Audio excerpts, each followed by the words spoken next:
ॐ गुरुर्ब्रह्मा गुरुर्विष्णु गुरुरेव महेश्वरा गुरुरेव परब्रह्मा तस्मै श्री गुरवे नमः।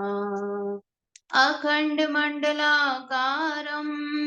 व्याप्तं येन चराचरम् तत्पदं दर्शितं येन तस्मै श्रीगुरवे नमः। मातृवत् लालयित्री च पितृवत् मार्गदर्शिका नमोऽस्तु ते गुरुसत्तायै श्रद्धा प्रज्ञायुता च या। ॐ श्री गुरवे नमः। आवाहयामि स्थापयामि ध्यायामि ततो नमस्कारं करोमि। प्रणाम सबको। आइए हम लोग माता जी की आवाज में मंत्र उच्चारण करते हैं।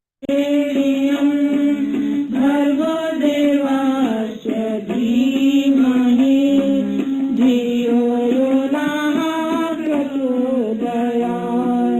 ॐ भूर्भुवः स्वः तत्सवितुर्वरेण्यं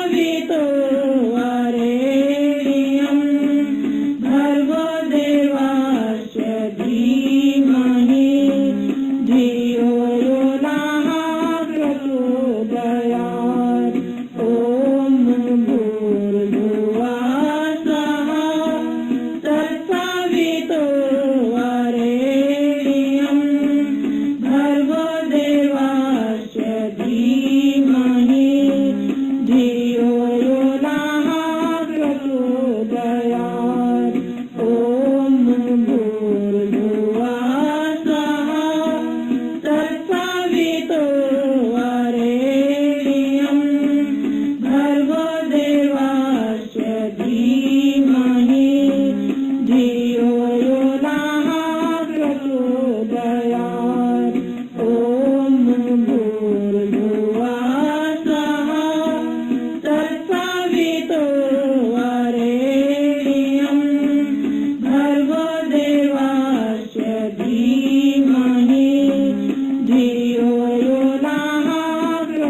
भर्गो देवस्य धीमहि धियो यो नः प्रचोदयात् ॐ भूर्भुवः स्वः तत्सवितुर्वरेण्यं भर्गो देवस्य धीमहि धियो यो नः प्रचोदयात् ॐ भूर्भुवः स्वः तत्सवितुर्वरेण्यं भर्गो देवस्य धीमहि धियो यो नः प्रचोदयात् ॐ भूर्भुवः स्वः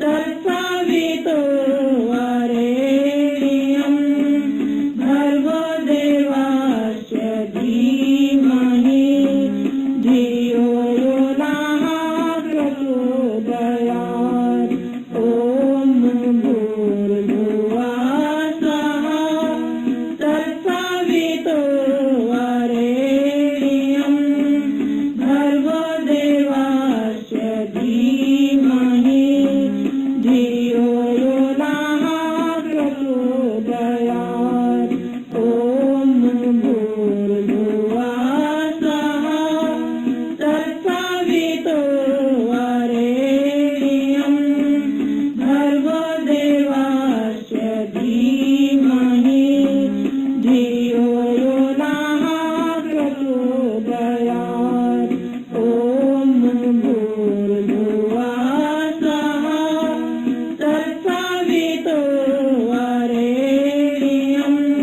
तत्सवितुर्वरेण्यं भर्गो देवस्य धीमहि धियो यो नः प्रचोदयात् ॐ भूर्भुवः स्वः तत्सवितुर्वरेण्यं भर्गो देवस्य धीमहि धियो यो नः प्रचोदयात् ॐ भूर्भुवः स्वः तत्सवितुर्वरेण्यं भर्गो देवस्य धीमहि धियो यो नः प्रचोदयात् ॐ प्रणाम सभी को। बाबूजी आप शुरू कर लीजिए जी। एक सभी को अनुरोध प्रणाम। करेंगे, एक अनुरोध हाँ है बेटा बाबूजी, 2 बजे जी। तक हम लोग रीडिंग का पार्ट अगर वैसे कर ही लेते हैं तो 2 बजे तक कर लेंगे, क्योंकि हम रिकॉर्डिंग कर रहे हैं तो हम एंड करेंगे रिकॉर्डिंग 2 बजे, क्योंकि हमारी एक दूसरी मीटिंग होती है इसलिए। ठीक है ना? तो मीटिंग आज 2 बजे तक ही है बेटा? नहीं, मीटिंग तो आपकी 2:10 तक ही रहेगी, लेकिन जो आप पढ़ेंगे ना वो 2 बजे तक आप पढ़ना कर लीजिए, और फिर 2 मतलब 10 मिनट का वैसे भी भाव नहीं बेटा, पढ़ना। ऐसा है आज तो केवल एक ही चैप्टर किताब का बचा है, तो जो रीडिंग है वो मुझे लगता है कि अभी जल्दी ही खत्म हो जाएगी। उसके बाद जो ठीक है, समय बचता है उसमें जो है आत्मबोध और तत्वबोध, दो अलग चीजें हैं विशेष। उनके बारे में सभी लोगों से उनकी सामूहिक चर्चा हो जाएगी, और 2 बजे पुस्तक खत्म होते ही, पाठ खत्म होते ही शांति पाठ कर लेंगे। जो समय बचेगा उसको हम लोग यूटिलाइज कर लेंगे ठीक है बाबूजी। इंटरपर्सनल डिलिब्रेशंस में, है ना? तो ओके, अच्छा, दूसरा बात ये है, मेरे घर में कारपेंटर लगा हुआ है तो खटखट पटपट की आवाज खूब आएगी। तो सभी का स्वागत करते हुए आज का जो स्वाध्याय है पुस्तक का अंतिम पैरा, गायत्री साधना, उसको आप में से कोई भाई बहन उसको पढ़ लें, और मैं सुनता रहूंगा। और बीच में अंत में आत्मबोध और तत्वबोध में मैं भी अपनी बात संक्षेप में रखूंगा। तो सभी से अनुरोध, आप में से कोई भी 7वें पाठ का जो है अंतिम पाठ, उसका स्वाध्याय शुरू कर दे। सभी को प्रणाम। गुंजन, रचना और कोई बहन, भाई बहन जी।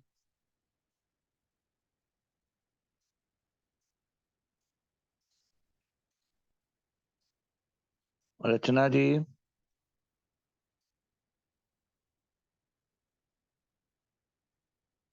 रचना जी, गुंजन।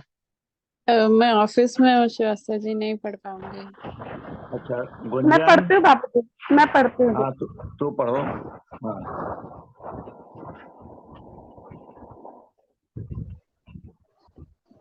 गायत्री उपासना का विधि विधान। सभी को प्रणाम। करेंगे गायत्री उपासना तो कभी भी किसी भी स्थिति में की जा सकती है। हर स्थिति में यह लाभदायी है, परंतु विधि पूर्वक भावना जुड़े न्यूनतम कर्मकांडों के साथ की गई उपासना अति फलदायी मानी गई है। 3 माला गायत्री महामंत्र का जप आवश्यक माना गया है। शौच स्नान से निवृत्त होकर नियत स्थान नियत समय पर सुखासन से बैठकर नित्य गायत्री उपासना की जानी चाहिए। उपासना का विधि विधान इस प्रकार है। ब्रह्म संध्या, जो शरीर व मन को पवित्र बनाने के लिए की जाती है। इसके अंतर्गत 5 कृत्य करने पड़ते हैं। पवित्रीकरण, बाएं हाथ में जल लेकर उससे दाहिने हाथ से ढक ले एवं मंत्रोच्चारण के साथ जल को सिर पर तथा शरीर पर छिड़क ले। ओम अपवित्रः अपवित्रः पवित्रो वा सर्वावस्थां गतोऽपि वा यः स्मरेत् पुंडरीकाक्षं सभायाभ्यन्तरः शुचिः। ओम पुनात पुंडरीकाक्षः पुनात पुंडरीकाक्षः पुनात। आचमन, 3 बार वाणी मन व अंतःकरण की शुद्धि के लिए चम्मच से जल का आचमन करें। हर मंत्र के साथ एक आचमन जल पिया जाए। ओम अमृतोपसुन्मति स्वाहा। ओम अमृता पिधानमति स्वाहा। ओम सत्यम यशः श्रीमर्य श्री श्रेयताम स्वाहा। शिखा स्पर्श एवं वंदन, शिखा के स्थान को स्पर्श करते हुए भावना करें कि गायत्री के स्मृति के माध्यम से सदा सद्विचार ही यहाँ स्थापित रहेंगे। निम्न मंत्र का उच्चारण करें। चिद्र रूपिणी महामाय दिव्य तेज समन्विते तिष्ठ देवी शिखा मध्य तेजो वेदम पुरुषव में। प्राणायाम, श्वास को धीमी गति से गहरी खींच कर रोकना व बाहर निकालना प्राणायाम के कृत्य में आता है। सांस खींचने के साथ भावना करें कि प्राण शक्ति और श्रेष्ठता सांस के द्वारा अंदर खींची जा रही है। छोड़ते समय यह भावना करें कि हमारे दुर्गुण दुष्प्रवृत्तियां बुरे विचार प्रश्वास के साथ बाहर निकल रहे हैं। प्राणायाम निम्न मंत्र के उच्चारण के बाद किया जाए। ओम भुः ओम भुवः ओम स्वाहा ओम मः ओम जनः ओम तपः ओम सत्यम ओम तत्सवितुर्वरेण्यं भर्गो देवस्य धीमहि धियो यो नः प्रचोदयात्। ओम आपो ज्योतिर्वसु अमृतम ब्रह्म भूर्भुवः स्वाहा। न्यास, इसका प्रयोजन है शरीर के सभी महत्वपूर्ण अंगों में पवित्रता का समावेश तथा अंतः की चेतना को जगाना, ताकि देव पूजन जैसा श्रेष्ठ कृत्य किया जा सके। बाएं हाथ की हथेली में जल लेकर दाहिने हाथ की 5 उंगलियों को उसमें भिगोकर बताए गए स्थान का मंत्रोच्चार के साथ स्पर्श करें। ओम वांग में आश्रयस्तु मुख को। ओम नसोर में प्राणोअस्तु नासिका के दोनों छिद्रों को। ओम अक्षोण में चक्षुरस्तु दोनों नेत्रों को। ओम कर्णियोर में श्रोत्रमस्तु दोनों कानों को। ओम बाहर में बलमस्तु दोनों बाहों को। ओम उर्वोर में ओजवस्तु दोनों जंघाओं को। ओम अरिष्टानी नेंगानी तनु स्तनवा में सहसंतु पूरे शरीर को। आत्मशोधन की ब्रह्म संध्या के उपयुक्त 5 कृत्यों का भाव यह है कि साधक में पवित्रता एवं प्रखरता की अभिवृद्धि हो तथा मलिनता अवांछनीयता की निवृत्ति हो। पवित्र प्रखर व्यक्ति ही भगवान के दरबार में प्रवेश के अधिकारी होते हैं। देव पूजन, गायत्री उपासना का आधार केंद्र महाप्रज्ञा ऋतंभरा गायत्री है। उनका प्रतीक चित्र सुसज्जित पूजा की वेदी पर स्थापित कर उनका निम्न मंत्र के माध्यम से आवाहन करें। भावना करें कि साधक की भावना के अनुरूप माँ गायत्री की शक्ति वहां अवतरित हो स्थापित हो रही है। ओम माया वरदे देवी त्रिअक्षरे ब्रह्मवादिनी गायत्री छंदसा मातः ब्रह्म योने नमोस्तुते। ओम गायत्र्यै नमः। आवाहयामि स्थापयामि, पूजयामि, ध्यायामि, ततो नमस्कारं करोमि। गुरु परमात्मा की दिव्य चेतना का अंश है जो साधक का मार्गदर्शन करता है। सदगुरु के रूप में परम पूज्य गुरुदेव एवं वंदनीय माता जी का अभिवंदन करते हुए उपासना की सफलता हेतु गुरु आवाहन निम्न मंत्रोच्चार के साथ करें। ओम अखंड मंडलाकारं व्याप्तं येन चराचरं तत्पदं दर्शितं येन तस्मै श्री गुरुवे नमः। ओम श्री गुरुवे नमः। आवाहयामि, स्थापयामि, ध्यायामि।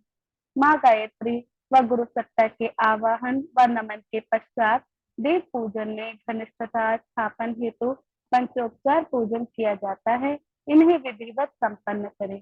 जल, अक्षत, पुष्प, धूप, दीप तथा नैवेद्य प्रतीक के रूप में आराध्य के समक्ष प्रस्तुत किए जाते हैं। एक एक करके छोटी तश्तरी में इन पात्रों को समर्पित करते चले। जल से नम्रता, सहृदयता, अक्षत से समयदान, अंशदान, पुष्प से आंतरिक उल्लास, धूप दीप से सुगंध एवं प्रकाश, पुष्प परमार्थ तथा नैवेद्य से मधुरता, शालीनता का बोध होता है। ये पांचों उपचार व्यक्तित्व को सत प्रवृत्तियों से संपन्न करने के लिए किए जाते हैं। कर्मकांड के पीछे भावना महत्वपूर्ण है।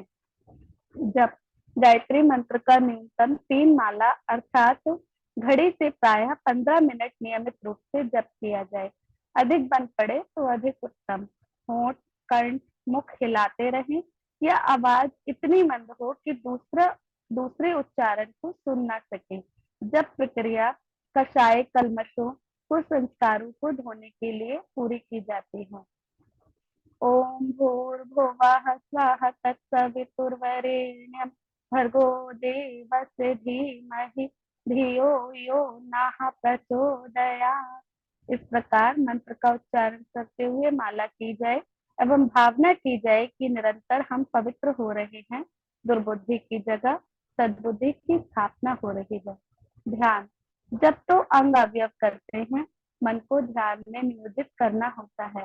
साकार ध्यान में गायत्री माता के अंचल की छाया में बैठने तथा उनका दुलार भरा प्यार अनवरत रूप से प्राप्त होने की भावना की जाती है।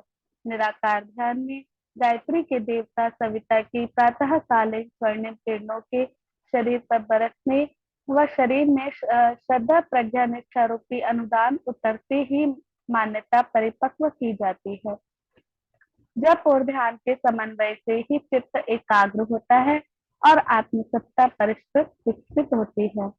सूर्यार्घ्य दान विसर्जन जब समाप्ति के पश्चात पूजा वेदी पर रखे छोटे कलश का जल सूर्य की दिशा में अर्घ्य रूप में निम्न मंत्र के उच्चारण के साथ चढ़ाया जाता है। ओम सूर्य देव सहस्रांशु तेजो राशि जगत्पते अनुकंपय माम भक्तया गृणाव्यारं दिवाकर। ओम सूर्याय नमः, आदित्याय नमः, भास्कराय नमः। भावना करें कि जल आत्मसत्ता का प्रतीक है एवं सूर्य विराट ब्रह्म का तथा हमारी सत्ता संपदा समष्टि के लिए समर्पित विसर्जित हो रही है। इतना सब करने के बाद पूजा स्थल पर विदाई के लिए करबद्ध नतमस्तक हो नमस्कार किया जाए। जप के लिए माला तुलसी या चंदन की होनी चाहिए। माला जपते समय तर्जनी उंगली का उपयोग ना करें तथा सुमेरु का उल्लंघन ना करें। सूर्योदय से 2 घंटे पूर्व से सूर्यास्त के 1 घंटे बाद तक कभी भी गायत्री उपासना की जा सकती है। मौन मानसिक जप 24 घंटे किया जा सकता है। परम पूज्य गुरुदेव पंडित श्री राम शर्मा आचार्य एवं माता भगवती देवी शर्मा की जीवन यात्रा। जन्म अश्विन कृष्ण त्रयोदशी संवत 1968 20/1/11 ईस्वी ग्राम आवलखेड़ा जनपद आगरा उत्तर प्रदेश में एक जमींदार ब्राह्मण परिवार में बाल्यकाल से ही अध्यात्म साधना व चर्चा में गहरी रुचि। 10 वर्ष की आयु में बनारस में पंडित महामना मदन मोहन मालवीय जी द्वारा गायत्री मंत्र की दीक्षा व यज्ञोपवीत। 15 वर्ष की आयु में गुरु सत्ता से साक्षात्कार, उनके निर्देश पर अखंड दीपक प्रज्वलित कर 24 वर्ष तक चलने वाले 24 लक्ष्य के 24 गायत्री पुरुष चरणों की श्रृंखला प्रारंभ। साधना काल में गाय को खिलाए और गोबर से छान कर निकाले गए संस्कारित जौ की रोटी व छाछ पर रहे। कुंडलिनी तथा पंचांगनी विद्या की साधना इस बीच पूरी हुई। किशोरावस्था से ही स्वतंत्रता संग्राम सेनानी के रूप में सक्रिय। 3 बार जेल यात्रा, मालवीय जी, रफी अहमद किदवई, श्रीमती स्वरूपा रानी नेहरू, जवाहरलाल जी की माता देवीदास गांधी के साथ आसनसोल जेल में। सविनय अवज्ञा आंदोलन में सरकार के उत्पीड़न के बावजूद, घर की कुर्की होने के बाद भी आजादी की लगन। राजनीतिक गुरु महात्मा गांधी, मार्गदर्शन लेने साबरमती आश्रम की कई बार यात्रा। अखंड ज्योति पत्रिका का पहले श्रीगंज आगरा, फिर 1940 की वसंत पंचमी से अखंड ज्योति संस्थान मथुरा से प्रकाशन। अध्यात्म तत्वदर्शन का शास्त्रोक्त एवं विज्ञान सम्मत प्रतिपादन। अखंड ज्योति पत्रिका 54 वर्ष पूरे कर रही है। वंदनीय माता जी भगवती देवी का 1947 में उनके जीवन में प्रवेश। गुरुदेव की उग्र तपश्चर्या में उनका पूर्ण योगदान। नारी जागरण कार्यक्रम का वंदनीय माता जी द्वारा सफल संचालन। गुरुदेव के साथ 2 शरीर एक प्राण के रूप में सक्रिय। 4 बार अपने गुरु श्री सर्वेश्वरानंद जी के निर्देश पर हिमालय की यात्रा। प्रत्येक बार 6 माह से लेकर 1 वर्ष तक अज्ञातवास में कठोर तप साधना। उक्त अवधि में माता जी द्वारा कार्य संचालन। 24 महापुरुष चरणों की समाप्ति। 1953 में महर्षि दुर्वासा की तपस्थली में मथुरा वृंदावन मार्ग पर गायत्री तपोभूमि की स्थापना। अखंड अग्नि प्रज्वलित। 108 कुंडीय गायत्री महायज्ञ के साथ गुरु दीक्षा देने का क्रम आरंभ। 1958 में एक विशाल सहस्त्र कुंडीय गायत्री यज्ञ मथुरा में संपन्न, जिसमें 4 लाख से अधिक गायत्री साधकों ने भाग लिया। गायत्री पदार्थ का संगठन इसके बाद बना। गायत्री महाविद्या पर बृहद विश्वकोश स्तर का 3 खंडों में गायत्री महाविज्ञान प्रकाशित। अपने तीसरे अज्ञातवास से लौटकर 1960 में चारों वेदों का सरल सुबोध भाष्य, 108 उपनिषदों का भाष्य, 20 स्मृतियों का हिंदी रूपांतर, 18 पुराणों का पुनरुद्धार संस्करण तथा षड्दर्शन का भाष्य प्रकाशित किया। युग्ममान योजना का उद्घोष 1963 में शतसूत्री योजना की घोषणा एवं राष्ट्रव्यापी समाज निर्माण के कार्यक्रम का सफल क्रियान्वयन। सारे देश में गायत्री यज्ञों की श्रृंखला का संचालन। देव दक्षिणा में लाखों व्यक्तियों के दुर्व्यसन छुड़ाकर उन्हें दिव्य जीवन की ओर मोड़ा। धर्म, अध्यात्म, गायत्री महाविद्या, जीवन जीने की कला, समग्र आरोग्य, परिवार, व्यक्ति, परिवार, समाज निर्माण तथा वैज्ञानिक अध्यात्मवाद पर 3000 से अधिक छोटी बड़ी पुस्तकों का लेखन व प्रकाशन। युग निर्माण योजना एवं युग शक्ति गायत्री पत्रिका 10 विभिन्न भाषाओं में का लेखन, संपादन एवं प्रकाशन। 60 वर्ष की आयु में 20 जून 1971 को मथुरा छोड़कर 1 वर्ष हिमालय में उग्र तपश्चर्या हेतु प्रस्थान। धर्मपत्नी वंदनीय माता भगवती देवी शर्मा द्वारा शांति कुंज हरिद्वार से आरंभ किए गए शक्ति केंद्र का संचालन। 1972 की गायत्री जयंती के बाद से शांति कुंज में दुर्गम हिमालय में कार्यरत ऋषियों की परंपरा का बीजारोपण कर उसे एक सिद्ध पीठ के रूप में विकसित किया। समाप्त। सभी को प्रणाम। बाबूजी, आप थोड़ा सा समझा दीजिए। इसमें क्या समझाना है, बस इसमें मेरे मन में 2 बातें आई।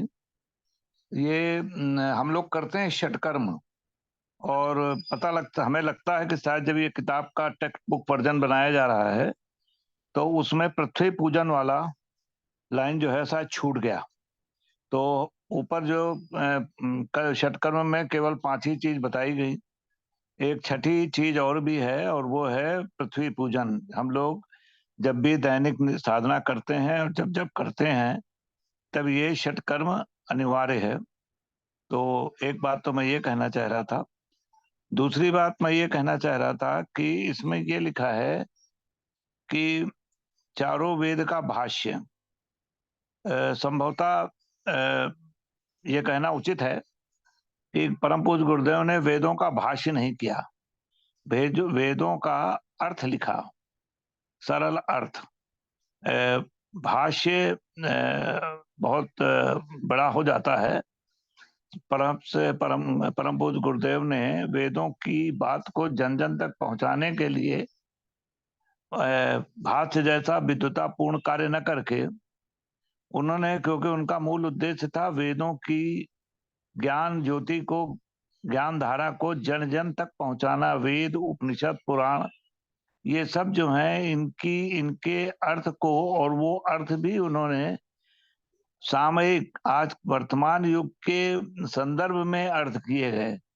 तो इसीलिए जब परम पूज्य गुरुदेव के द्वारा रचे हुए ये वेदों के जो सरल अर्थ और जो वेदों का प्रकाशन हुआ, इसको देख करके विवेकानंद जी, विनोबा भावे एक बहुत बड़े संत थे, कर्मयोगी संत, वे उन्हें सर पे रख करके नाचे थे और उन्होंने कहा था कि जो काम विश्व में कोई न कर सका वो काम आचार्य जी ने कर दिया।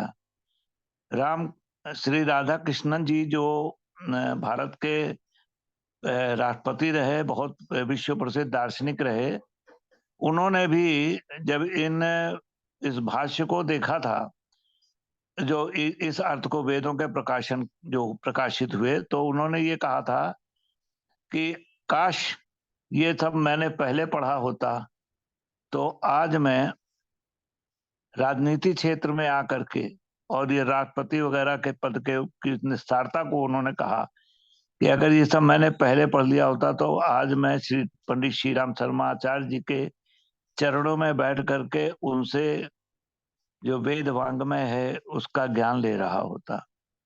तो परम पूज्य गुरुदेव ने जो कार्य किया, वेदों को पुनर्प्रकाशित करवाया अर्थ के साथ।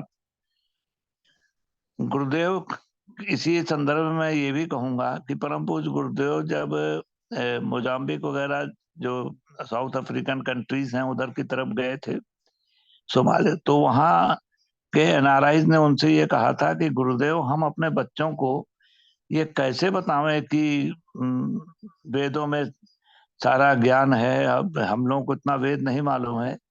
तो उनके कहने पे परम पूज्य गुरुदेव ने एक किताब बनाई, वेदों का दिव्य संदेश, जिसमें कि 5 थीमेटिक, ब्राह्मणत्व, चरित्र निर्माण, परिवार निर्माण, दुर्व्यसन, कुरीति उन्मूलन, स्वास्थ्य स्वावलंबन, इन सब पर वैदिक ऋचाओं का संकलन करके उसे प्रकाशित करवाया। और ये किताब परम पूज्य गुरुदेव की इतनी हिट किताब है कि जो व्यक्ति इस किताब को एक दफे पढ़ लेता है वो परम पूज्य गुरुदेव के अन्य साहित्य को पढ़ने के लिए बहुत जल्दी उन्मुख होता है।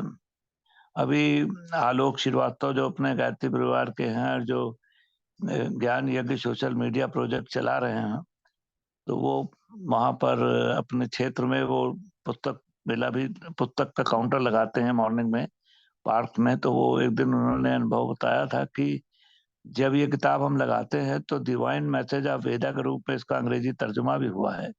तो वेद के प्रति लोगों की बहुत वो है। एक तो मुझे वेदों पर ये बात कहनी थी, और दूसरी बात मैं आत्मबोध और तत्वबोध के बारे में कहना चाहता था कि आत्मबोध और तत्वबोध, आत्मबोध बेसिकली मुख्यतः एक बात है कि इस चीज का मनुष्य चिंतन के द्वारा एहसास कर ले